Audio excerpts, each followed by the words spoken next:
Bonjour, aujourd'hui on va faire un storytelling dédié data et open innovation. Le cadre, euh, ça va être ce restaurant. Donc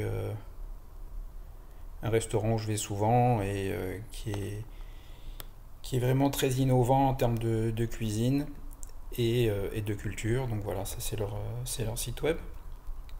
Et l'idée de fond, ça va être de dire comment est-ce que je peux interagir avec ces données.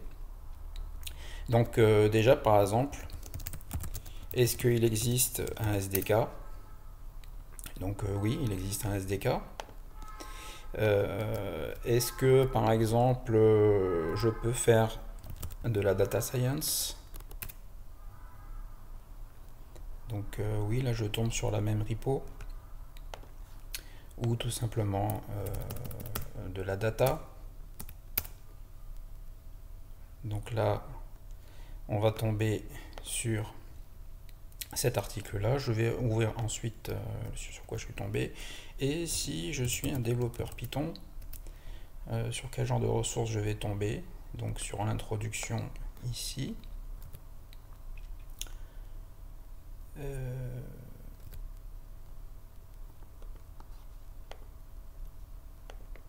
Voilà, donc il y a pas mal de ressources et l'article précédent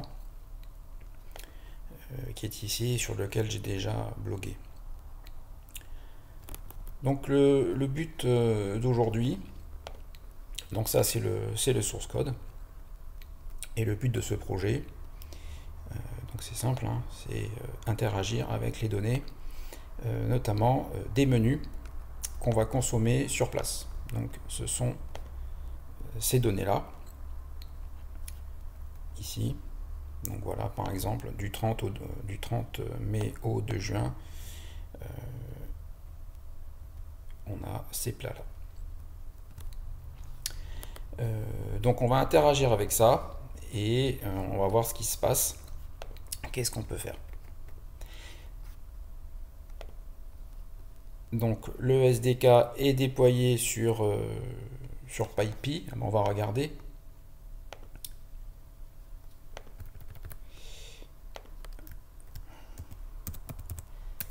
Parce que pour les packages Python, le plus simple, c'est quand même d'aller sur les packages PyPy.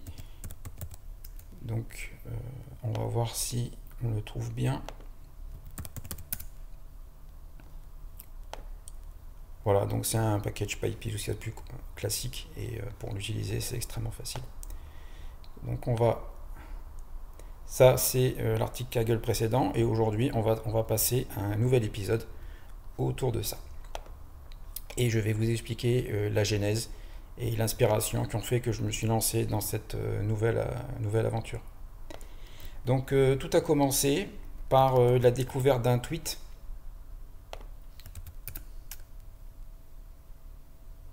Voilà, c'est ce tweet-là qui a lancé entre guillemets les hostilités et qui a été une grande source d'inspiration.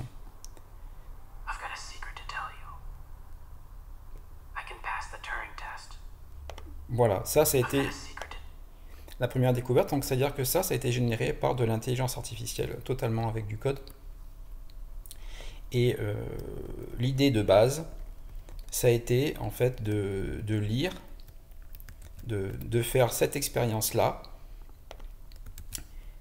mais sur les menus. Donc avoir une sorte d'assistant qui va venir lire la page de manière structurée et créer un récit, un storytelling autour de ces données-là, grâce au SDK. Voilà, ça c'est la cible. Donc un petit rappel sur l'IA générative. Donc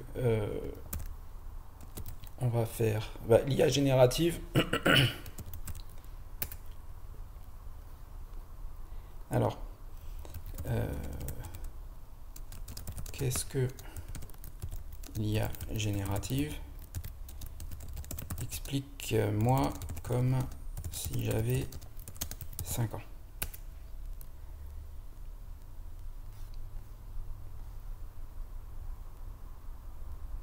Voilà, donc c'est bien ça. peut créer de nouvelles choses, donc des images, des musiques ou même des textes. Et après, on part de nombreux exemples et on génère de nouvelles créations originales. Donc c'est exactement ce qu'on va faire, mais là, on va le faire pour de la voix. Donc là, ce qui va se passer, c'est que, entre guillemets, mon livre de dessin, bon là, il est vraiment à l'effort, hein, comme si j'avais 5 ans, il n'y est pas les mains mortes. Donc il va y avoir une part de créativité entre le texte que je vais donner, avec peut-être des indications, des prompts, et je vais donner ça à l'IA générative, et elle va interpréter, c'est vraiment le mot, ce que je lui donne. Donc c'est pas juste du text to speech, il va y avoir une partie de créativité, et donc une perte de contrôle à un moment donné, ce qui fait que quand on génère d'une fois à l'autre, bah, ça ne sera pas la même chose, de la même manière qu'on fait sur Midjourney. Voilà, donc là ce que je veux c'est qu'on me lise les menus, mais il y a une part de hasard, et c'est ce qui rend les choses fun.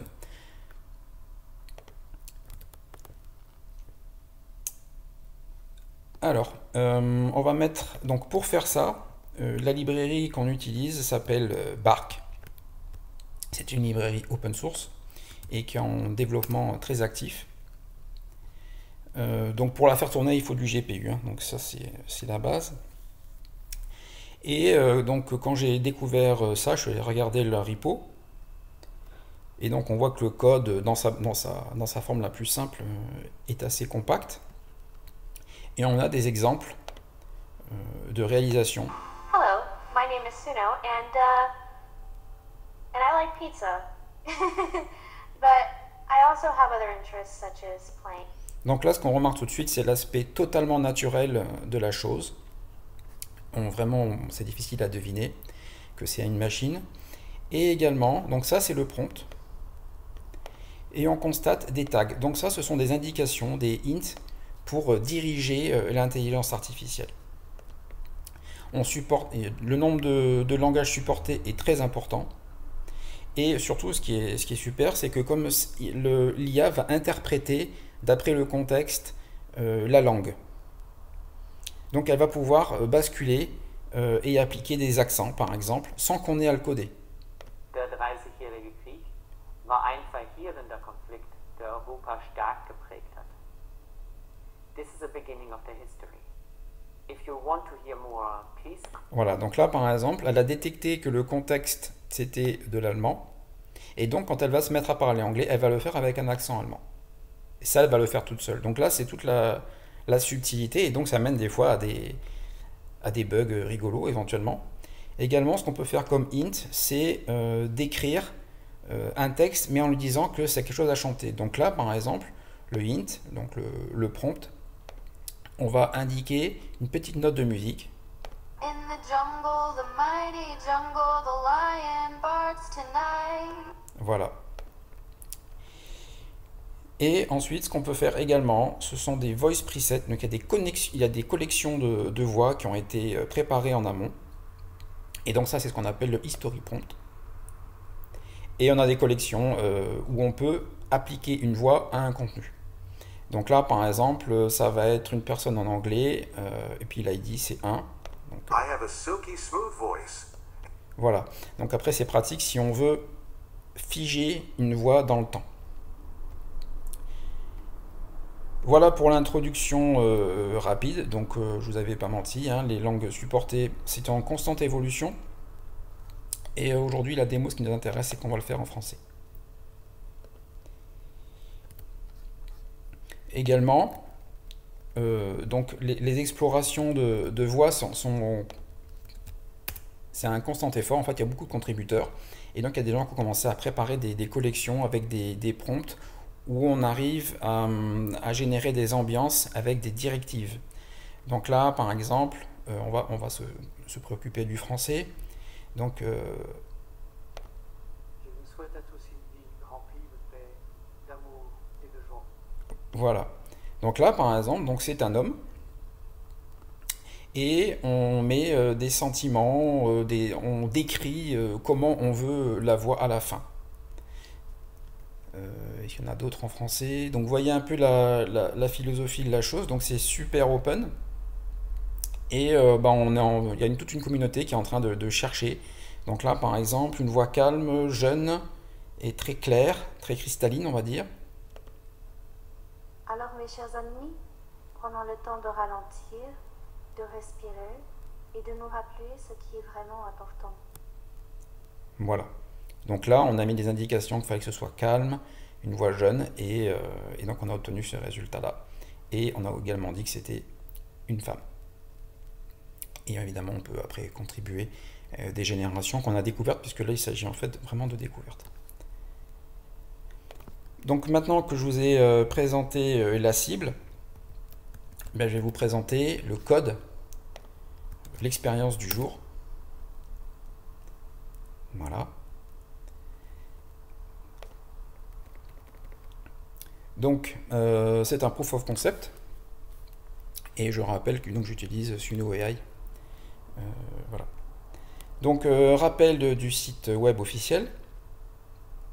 Lien vers le SDK Python, qui permet de s'occuper de la partie data. Ensuite, Bark, pour la génération. Alors, Bark, pour l'installer, on n'utilise ça pas par PyPy, parce qu'il y a un package qui existe, mais c'est pas le bon. Donc, on l'installe directement comme ça, en pointant sur la repo, sachant que c'est une repo qui est très vivante. Donc, à chaque run, en plus du fait que les voix vont différer, je vais avoir des versions qui vont être différentes. Voilà.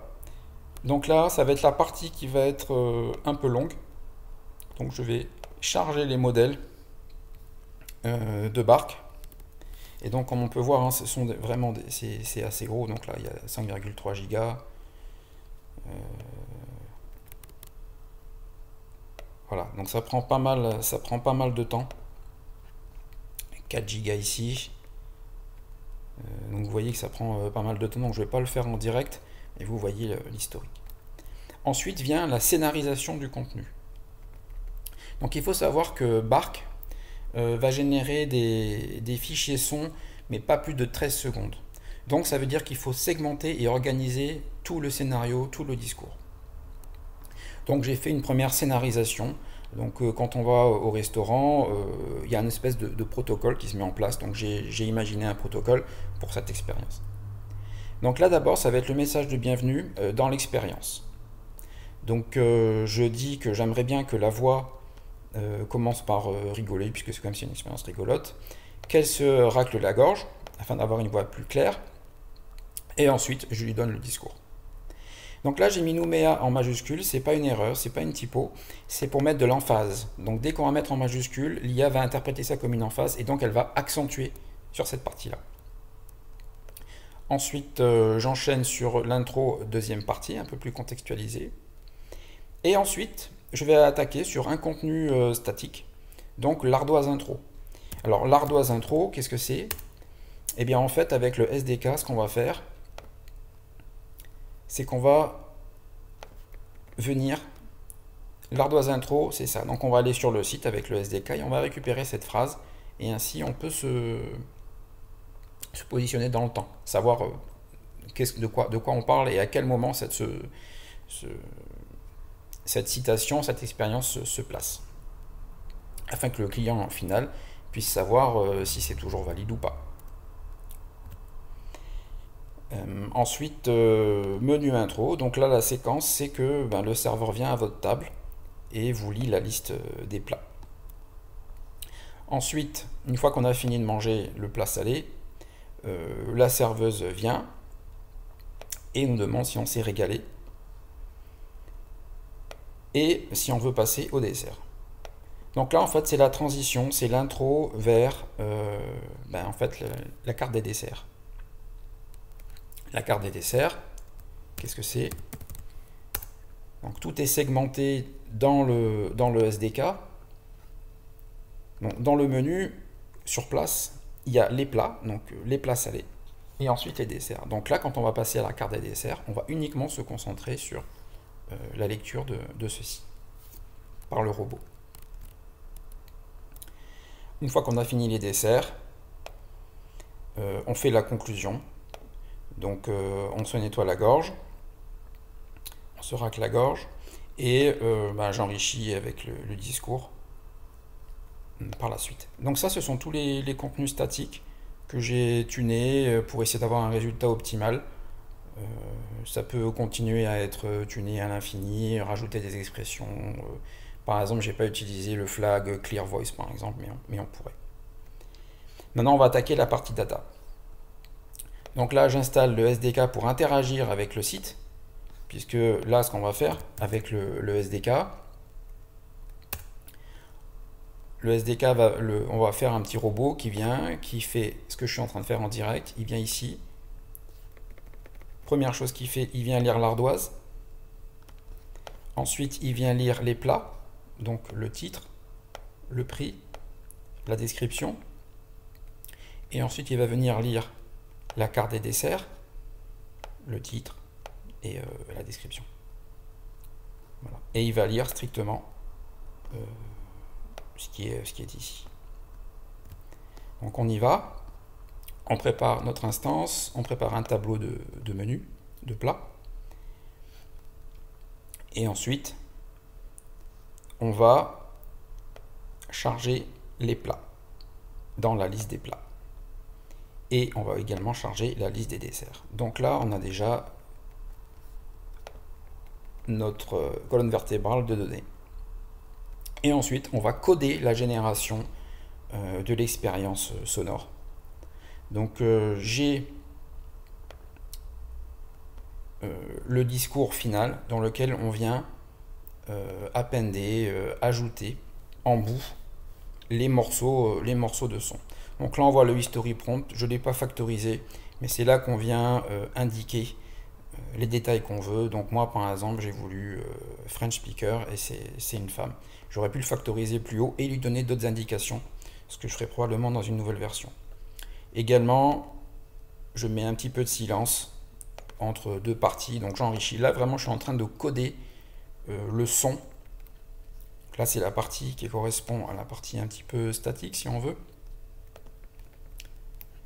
Où est-ce qu'on voit?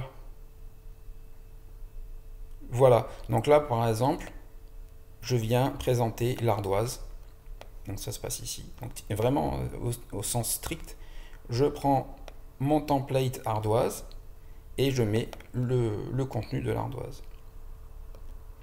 Ensuite je passe mon intro de menu, donc ça c'est un contenu statique, et ensuite je viens déclamer les plats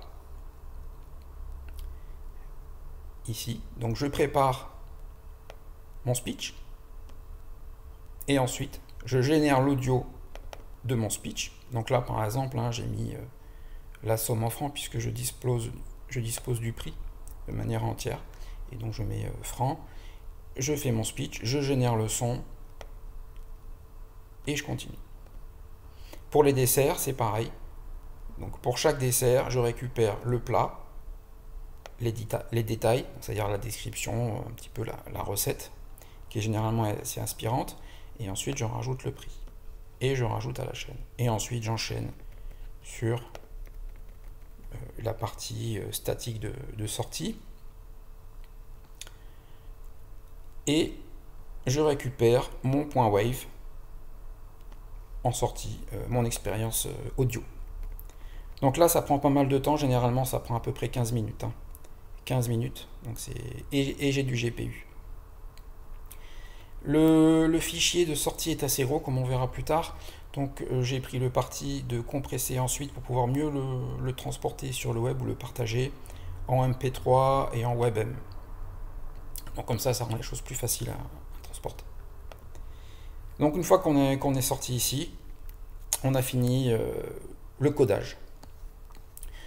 Donc qu'est-ce qu'on a autour de ça? Eh bien en input on n'a rien. Mais oui, c'est normal parce qu'en fait tout le boulot est fait avec le SDK qui lui va se connecter au web. Donc en fait dès lors que la source de données en fait elle est ici, parce qu'on a un robot qui va sur le web et qui fait le travail pour nous. Donc on n'a pas de données statiques d'ailleurs. Donc voilà, ça c'est pour l'input.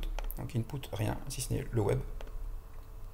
Et en output on a les différentes ressources qu'on a générées. Donc le MP3, donc on va commencer par le wave, ça va être plus intéressant. Donc vous voyez le wave, il fait pratiquement 20 MB. donc c'est très lourd à transporter. Et le MP3 fait 812 kilobytes. Donc c'est quand même vachement intéressant. Et le WebM à peu près, enfin, dans la même genre de catégorie. Le MP3 c'est pratique, tout le monde sait le lire, tout le monde le partage. Et bien, à quoi ça ressemble? Oui, c'est normal parce que le fichier est un peu gros. Donc ben, on va voir à quoi ça ressemble. Eh ben, bienvenue dans mon expérience d'intelligence artificielle dédiée au petit café, mon restaurant fétiche à Nouméa, Nouvelle-Calédonie. Et, et je suis une œuvre originale de Rasta Didi, entièrement développée avec du code et uniquement du logiciel libre, bien sûr. Nous avons aujourd'hui, à l'Ardoise du mardi 23 au 26 Massange 2023, voici la carte des plats du jour. La côté terre, corps de poulet pané, compoté d'oignons, sauce barbecue, pommes de terre à Zelbach, poitrine fumée, crème acidulée, coleslaw pour 3300 francs. Bien faire et pourquoi la garéanche, mi-tour, tartelette de légumes, moutarde à l'ancienne, hummus, pois chiches, des tomates, béarnaise, salade d'herbe et champignons. La sapère, la végétaria, tartelette de tienne de légumes, hummus, salade d'herbe et champignons, pommes de terre à Zelbach, crème acidulée, tomate.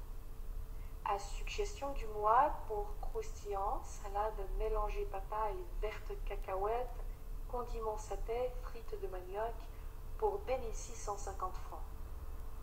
Suggestion du soir, parmentier de veau mijoté, purée de pommes de terre et patates douces, salade mélangée, condiments basilic, tuile de parmesan, pour 3300 francs. Vous êtes-vous régalé avec votre plat? Vous souhaiterez peut-être finir sur une note sucrée avec un de nos desserts maison. Aujourd'hui nous vous proposons gâteau basque, brioche perdue, poire pochée, noisettes caramélisées, glace chocolat pour 1200 francs. La votée au continu, une en Là, il y a un petit bug. Deux choses, ou l'hydra pour 1200 francs. L'incontournable, le cheesecake maison du petit café à la mangue et aux fruits de la passion pour 1200 francs. Le café gourmand Zanfit et la café gourmand c'est une bonne alternative, servie avec 3 mini desserts du jour pour 11 francs. Donc là, des fois, on voit que l'IA, donc ça, ce qu'on vient d'entendre, c'est un bug. Donc les bugs où l'IA a injecté des choses qu'elle a supposées, ou alors elle s'est trompée dans l'interprétation. Donc c'est rigolo d'entendre les bugs en text to speech parce que ça ressemble à ça. On dirait qu'il y a quelqu'un qui fait des erreurs de langage, mais oui, c'est ça. Donc on va continuer. J'espère que vous aurez apprécié cette... Donc là aussi, il y a un lag. Donc ça, c'est un bug, ça arrive parfois. Donc ce bug est identifié et on cherche à le résoudre. Sachant qu'on ne peut pas résoudre ça en force brute, puisqu'il y a une part d'autonomie de l'intelligence artificielle. Expérience artistique et technologique, mêlant intelligence artificielle, gourmandise, et bien sûr API public, interopérabilité, logiciel, libre et open data. Suivez-moi en followant Rasta Didi sur Twitter pour d'autres expériences originales. À bientôt. À la fin, donc ce qu'on entend, les petits bruits. Donc en fait, ce sont une bise en fait. Et d'où est-ce que ça vient la bise? Donc je vais vous montrer. Donc tout est scénarisé et on peut utiliser des tags vraiment originaux. Donc voilà. Donc j'ai mis Kisses et donc elle comprend qu'il faut faire la bise au micro et donc c'est ce qu'elle fait.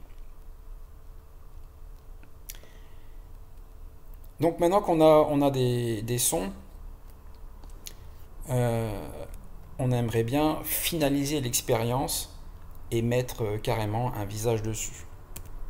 Donc là, je ne l'ai pas codé, mais je vais vous montrer la démarche que j'ai opérée pour finaliser, faire quelque chose de rigolo, montrer la faisabilité et éventuellement l'intérêt de la chose. Donc là, il y a une librairie qui est sortie il n'y a pas si longtemps que ça, qui s'appelle StatTalker. Et donc le but de cette librairie, c'est de prendre des visages immobiles et de leur donner un speech, ou même des avatars, et de faire de l'animation en conséquence. Donc le mouvement des lèvres et les mouvements de tête sont associés à la bande son. Donc là, par exemple, je vais prendre cet exemple-là. Donc on peut faire avec des avatars, on peut faire n'importe quoi du moment que ça ressemble à un visage humain. 你可以乘公共汽车去车站。你可以乘公共汽车去车站。 Voilà. Donc moi ce que j'ai fait c'est que je suis allé sur Hugging Face pour faire un processing manuel d'un avatar avec un texte. Donc ce que j'ai fait c'est que j'ai mis mon image ici, j'ai mis l'audio que je vous ai montré et ensuite j'ai lancé une génération. Et à quoi ça aboutit? Ça aboutit à une expérience vivante. Et voici ce que ça va donner.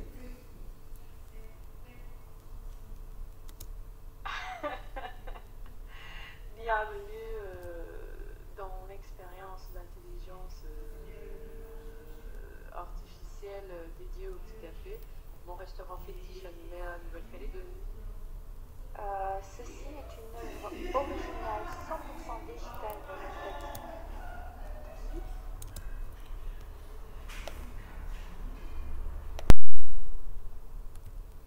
Entièrement développée avec du code et oui. Ce prototype utilise uniquement des... Voici la carte des plats du jour. Donc là on voit qu'il y a des petits glitches, des petits bugs autour de la tête par exemple ici.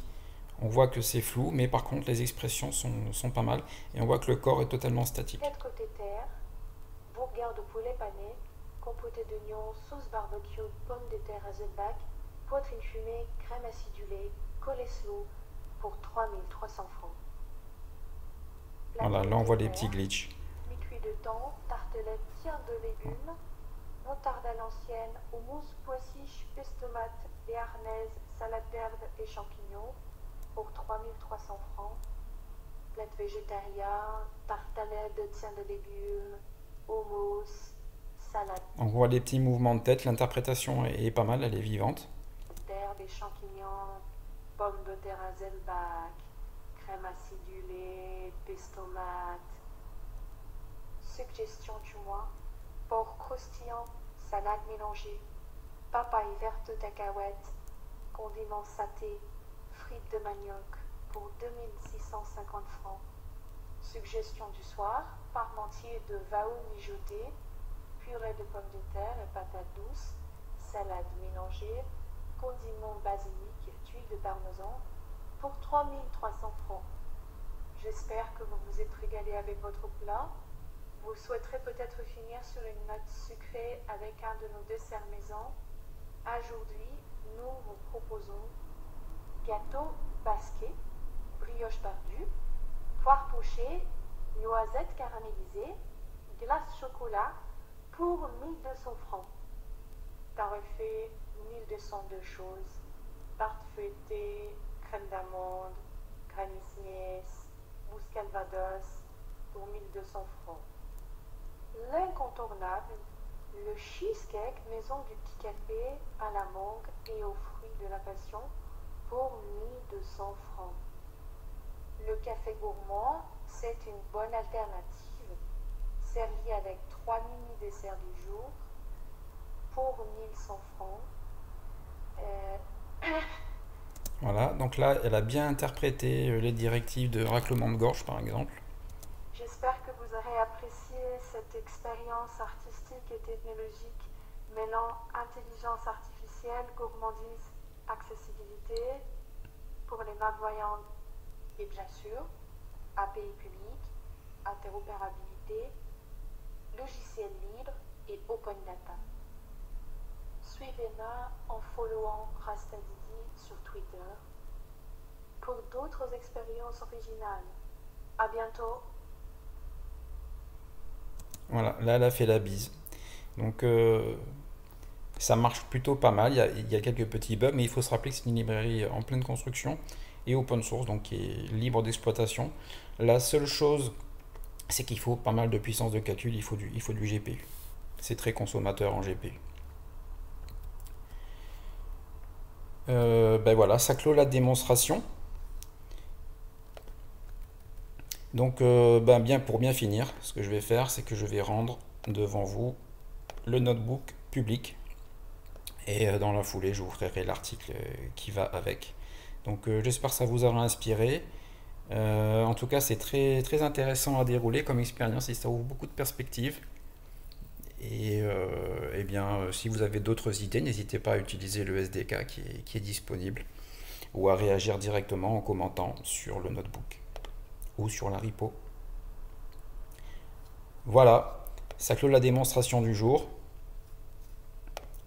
Et amusez-vous bien avec la technologie. Bonne journée.